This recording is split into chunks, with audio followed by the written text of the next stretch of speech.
हमारे साथ market trend पर बातचीत करने के लिए कंप्लीट सर्कल के मैनेजिंग पार्टनर और सीईओ गुरमीत चड्ढा जुड़े हैं। गुरमीत जी, गुड मॉर्निंग।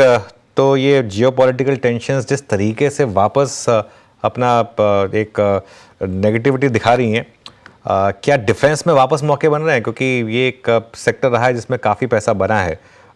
थोड़ा सा हम ब्रॉडर मार्केट की आज बात पहले कर रहे हैं, तो क्या यहाँ पर थोड़ा सा मौके बनेंगे? अनुज, नियर टर्म में क्योंकि वापस एक एस्केलेशन हुआ है, थोड़ा मोमेंटम देखने को मिलेगा, बट ऑलरेडी काफी रन अप आया है। अगर आप देखें फरवरी मार्च के लोज से 40-50% का मूव है बहुत सारे स्टॉक्स में। चाहे सोलार इंडस्ट्रीज देख लीजिए, जेन टेक्नोलॉजी देख लीजिए, 1100 से लगभग 2000 के आसपास है। भारत इलेक्ट्रॉनिक्स भी 300 के लेवल पे से लगभग लगभग 400 के लेवल पे है। तो बहुत सारी और जो अच्छी न्यूज है, ऑर्डर बुक है, कुछ हद तक प्राइस में है। बट ये बार बार मैं बोलता रहा हूँ कि डिफेंस एक स्ट्रक्चरल स्टोरी है इंडिया की लॉन्ग टर्म के लिए। तो जब भी अच्छे मौके मिले आपको डिप्स के, तो उसमें ऐड करते रहिए। अभी दो बड़े नियर टर्म डेवलपमेंट भी है अनुज। एक तो जो इमरजेंसी परचेज गवर्नमेंट ने ऑथराइज करी है 40,000 करोड़ की, वो नोटिफाई होगी कि कहाँ कहाँ वो 40,000 करोड़ स्पेंड होगा। दूसरा एक बड़ा प्रोजेक्ट है, प्रोजेक्ट कुशा, जो कि आपका एक लॉन्ग टर्म प्रोजेक्ट है long range surface to air missile के लिए और आपके एयर डिफेंस सिस्टम के लिए। वो भी काफी बड़ा प्रोजेक्ट है, जिसमें स्पेशली जो हमारा एयर डिफेंस है, ड्रोन डिटरेंस है, उसको हेल्प मिलने वाली है। तो उसमें आपका जेन है, भारत इलेक्ट्रॉनिक्स है, कई सारे नाम है। आपको वैल्यू चेन पूरा मैप करना पड़ेगा। बट नियर टर्म के लिए वैल्यूएशन स्ट्रेच्ड है। अगर आप साल भर के लिए या मोमेंटम चेस करने के लिए इन्वेस्ट कर रहे हैं, तो वैल्यूएशन थोड़े स्ट्रेच है, तो थोड़ा सा केयरफुल रहने की भी जरूरत है। सही बात है। डिफेंस स्टॉक्स की आज की कहानी नहीं है। जियोपॉलिटिकल कंसर्न्स तो काफ़ी लंबे समय से तूल पकड़े हुए हैं, और आपने और आपके बाद जो आने वाले चतुर्वेदी साहब ने काफ़ी बार वकालत कर रखी है। उसका एक एग्जाम्पल है सोलर, जो आप काफ़ी समय से मेंशन कर रहे हो। जरा सोलर इंडस्ट्रीज का 6 महीने 1 साल का चार्ट उठाना है आप। वो भाई साहब 10,000 वाला कब देखते देखते 17,000 पहुंच गया, पलक झपकते हुए। रुक ही नहीं रहा है वो। गुरमीत, वो ट्रेड्स ब्यूटीफुली वर्क कर रहे हैं। फंडामेंटल रैशनल आप कई बार दे चुके हो। अब ये बताओ, दूसरा पार्ट जो आपके साथ सुनता आया है सीएनबीसी आवाज पे, इवन गुरुकुल में जुड़े थे, जो समझते थे समीकरण सारे, एंटर करे हुए हैं। ज्यादा इंपॉर्टेंट सवाल उतरना कब है। आप जैसे एडवाइजर्स, आप जैसे बाजार के जाने माने महारथी लोग, आप लोग क्या देखोगे जब रिटर्न रेशियोज कूल ऑफ होना शुरू होंगे, या सेक्टर के टेलविंड ठंडे पड़ रहे हो? सेक्टर के टेलविंड तो खैर ठंडे पड़ते हुए दिख नहीं रहे, लेकिन इंडिविजुअल स्टॉक पे फिर कॉल कैसे लूंगा? कब उतरना है मुझे? आप क्या वॉच करोगे? कब वो ब्रेक प्रेस करोगे? बहुत बहुत अच्छा सवाल है आशीष। तो दो दो ट्रिगर होते हैं आशीष। एक होता है जैसा आपने बोला, साइज ऑफ अपॉर्चुनिटी। अगर आपको साइज ऑफ अपॉर्चुनिटी बड़ी लग रही है, जैसे फॉर एग्जांपल सोलर के केस में डिफेंस की बुक अब जाके 20% हुई है ओवरऑल बुक के। वो मेनली तो अमोनियम नाइट्रेट और एक्सप्लोजिव्स बनाते हैं, बल्क एक्सप्लोजिव्स बनाते हैं। सबसे बड़ा कस्टमर उनका कोल इंडिया है। तो एक तो इंडस्ट्री प्ले है कि पावर डिमांड बढ़ रही है, इंडस्ट्रियल रिवाइवल है। तो एक तो इकोनॉमिक प्ले जिसे आप बोल सकते हो, जिसे आप बल्क एक्सप्लोजिव्स में, कैपिटल गुड्स वाली साइड में आप डाल सकते हो। दूसरा डिफेंस पिक्चर है, जहां पे इनोवेशन हो रहा है। कल उन्होंने एक और अपना सक्सेसफुली टेस्ट किया वेपन, जो आपका VTOL बोलते हैं, वर्टिकली अगर ड्रोन को अगर आपको ऊपर ले जाना है और लैंड कराना है, जो कि हमने मूवीज में देखा होगा, वो सक्सेसफुली टेस्ट हुए। VTOL बोलते हैं टेक्नोलॉजी को, लॉइटरिंग एम्यूनिशन के लिए। वो यूएवी लंबा समय तक रह सकता है। मुझे ऐसा लगता है कि कुछ कंपनीज में, जैसे सोलार में, डिफेंस बुक 40-50% हो सकती है अगले 4-5 साल में, जिसका मतलब है ब्लेंडेड मार्जिन भी बढ़ेंगे। तो हो सकता है नियर टर्म में, क्योंकि स्टॉक काफी तेज रन अप किया है, कंसोलिडेट करे, स्ट्रेच करे। बट अगर आपको बड़ी अपॉर्चुनिटी दिख रही है तो बने रहिए। थोड़ा सा कंसंट्रेशन मैनेज करिए। हम क्या लेना है इस पे बहुत डिस्कस करते हैं, कितना लेना है इस पे बहुत कम डिस्कशन करते हैं, और ये बहुत बड़ा पार्ट है वेल्थ क्रिएशन का। तो अगर आपने, जैसे हमारे पास सोलार 3 डिजिट में था, आज 5 डिजिट है। तो अगर पोर्टफोलियो का हमारे एक केस में 10-12% से ऊपर चला गया था, तो हमने थोड़ा सा ट्रिम किया, उसको रैशनलाइज किया। सिमिलरली इन्वेस्टर पोर्टफोलियो में भी अगर कंसंट्रेशन स्टॉक का बहुत बढ़ रहा है और वो बहुत हाई वैल्यूएशन मल्टीपल पे है, तो आप ट्रिम करिए। अगर आपको लगता है लॉन्ग टर्म प्रोस्पेक्ट अच्छा है, आप एग्जिट करिए। अगर आपको लगता है कि वैल्यूएशन बहुत ज्यादा स्ट्रेच हो गया है, 150-200 पी हो गया है, या मान लीजिए 40-50 टाइम्स ईवी एबिटा हो गया है, तो ट्रिम करना अगर लॉन्ग टर्म प्रोस्पेक्ट्स अच्छे हैं, और एग्जिट करना अगर आपको लगता है गुड न्यूज प्राइस में है, इस हिसाब से कॉल लेना चाहिए। ओके, बिल्कुल। अच्छा, अब आते हैं एक इस पूरी वॉर ने जो वापस एक समीकरण बदल दिए हैं, क्रूड ऑयल। अब इसमें काफ़ी मूविंग पीसेस हैं, ONGC, ऑयल इंडिया, लेकिन यहाँ पर हायर लेवल पर वो विंडफॉल टैक्स की तलवार रहती है हमेशा। HP, BP, IOC यहाँ पर काफ़ी समय से अच्छे मार्जिन बन रहे हैं, लेकिन अब वापस क्रूड में बॉयल आ गया। एशियन पेंट्स, पिडिलाइट है, इंटरग्लोब है। इस पूरी स्पेस को अब आप कैसे देख रहे हैं, और यहाँ पर क्या आपके टॉप आइडियाज़ होंगे? तो अनुज, हमने हमेशा ऑयल मार्केटिंग कंपनीज अवॉइड किया है, क्योंकि जहां प्राइसिंग आपके हाथ में नहीं है। जब क्रूड गिर रहा था तब भी प्राइसेस नहीं बढ़े थे, तो ऐसा लग रहा था मार्जिन बढ़ेगा, बट गवर्नमेंट ने बीच में ड्यूटी बढ़ा दी थी। अभी क्रूड बढ़ेगा तब भी कोई, मुझे लगता नहीं है कि $5-10 प्राइस हाइक से कुछ रिटेल प्राइस में चेंज होने वाला है। तो जहां प्राइसिंग आपके हाथ में नहीं है वहां पे लंबा पोजीशन लेना बनता नहीं है। हाँ, अगर शार्प करेक्शन आता है जैसे आज आ रहा है, आप टैक्टिकल ट्रेड ले सकते हैं। मैंने देखा है कि जब शार्प करेक्शन आता है ओएमसीज में, तो एक अच्छा टैक्टिकल बाउंस देता है आपका। तो आपका जो सैटेलाइट पोर्टफोलियो है उसमें आप अगर ऐड कर सकते हैं, अगर 1-2 दिन और वीकनेस रहे।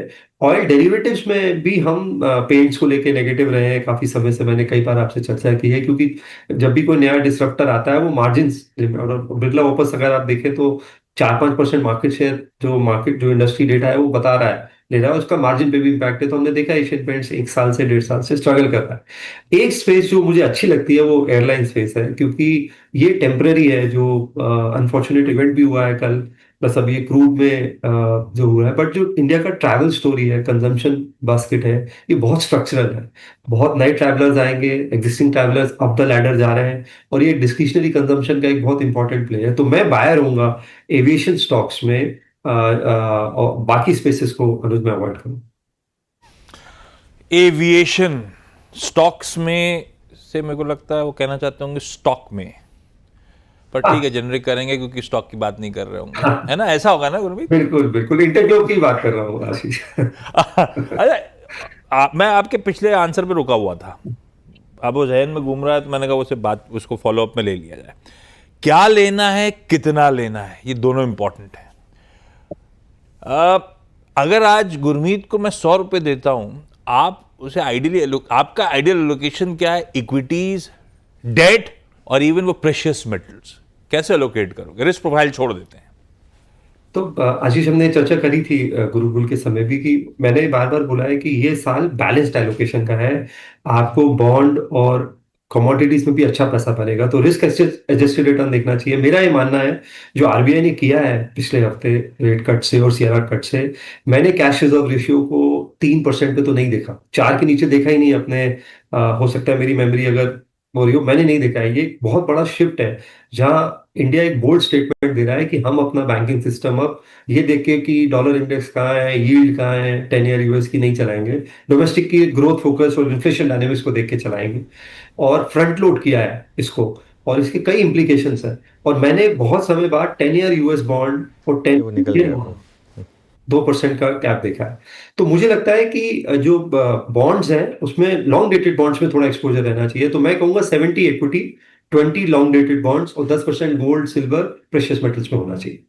चलिए, मीन वाइल वो विजुअल्स जो आप देख रहे थे प्राइम मिनिस्टर के, उनमें से एक वो जो सर्वाइवर, लोन सर्वाइवर 11 से कोई सीट, हाँ, हो वो उसके सर्वाइवर जो हैं, उनसे बातचीत हो रही थी। तो वो इस समय आपको आई थिंक ये पीछे गुजरात के सीएम जी भी हैं, तो ये हाँ, ये गुरमीत, आप जब बोल रहे थे तो हम लोग यही बात कर रहे थे कि वहां चलते हैं, इसलिए आपको शायद ऑडियो लीक हुआ होगा। वो क्योंकि तभी वो लोन सर्वाइवर, बिल्कुल लोन सर्वाइवर उस फ्लाइट में से हाँ। चलिए, अब आगे बढ़ते हैं। मीन वाइल आईटी स्टॉक्स में अब थोड़ी सी रिकवरी आ रही है, वो थोड़ा मार्केट को भी पुल कर रही है। इस समय आप देखिए निफ्टी आईटी जरा एक बार यहाँ पर मूव आपको अच्छे दिखाई देंगे, और ख़ासतौर से मिड कैप आईटी। गुरमीत, काफ़ी अच्छे मूव्स देखे हैं हमने मिड कैप आईटी में। ओरेकल हुआ, एम्फेसिस हुआ, एलटीआई माइंट्री हुआ, कोफोज डे हाई पर आया। कोई पिक है आपकी यहाँ पर? तो अनुज, 2-3 स्टॉक्स ने क्लियरली आउट परफॉर्म किया है मिड कैप आईटी में। कोफोर्ज ने किया है, परसिस्टेंट ने किया है, क्लियर आउट परफॉर्मेंस रहा है। बट वैल्यूएशन स्पेशली जो अभी यूएस इकोनॉमी में हो रहा है बहुत स्ट्रेस्ड है। हालांकि मैं परसिस्टेंट और कोफोर्ज को खाली आईटी सर्विसेज कंपनी नहीं मानता हूँ। उनका रेवेन्यू मिक्स बहुत डाइवर्सिफाइड है, आईपी रिलेटेड प्लेस भी अच्छे हैं। मैं आईटी पे भी थोड़ा अनुज अंडरवेट रहूंगा। हमारे पोर्टफोलियो में एचसीएल टेक है, और थोड़ा एक्सपोजर केपीआईटी में है। बट अगर आप इंडेक्स के हिसाब से देखेंगे तो हमारा ओवरऑल आईटी एक्सपोजर 4-5% से ऊपर नहीं है। मैं देखना चाहूंगा थोड़ा एनवायरनमेंट इंप्रूव हो यूएस में, यूरोप में एनवायरनमेंट इंप्रूव हो। केपीआईटी ज्यादातर ऑटो प्ले है, मतलब जिसे हम टेक विद इन ऑटो बोलते हैं, एम्बेडेड सॉफ्टवेयर प्ले है।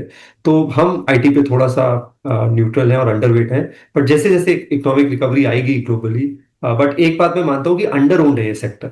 ये और एक केमिकल्स एक ऐसा सेक्टर है कि जब भी टर्न अराउंड होगा आपको अपसाइड बहुत अच्छा मिलेगा। तो केमिकल्स में हमने थोड़ा सा डिप करना शुरू किया है, क्योंकि इंस्टीट्यूशन ओनरशिप बहुत कम है, वैल्यूएशन बहुत रीजनेबल है। आईटी और केमिकल में फर्क ये है कि वहाँ इकोनॉमिक आउटलुक भी अनसर्टेन है, केमिकल में वैल्यूएशन बहुत सस्ते हो गए हैं।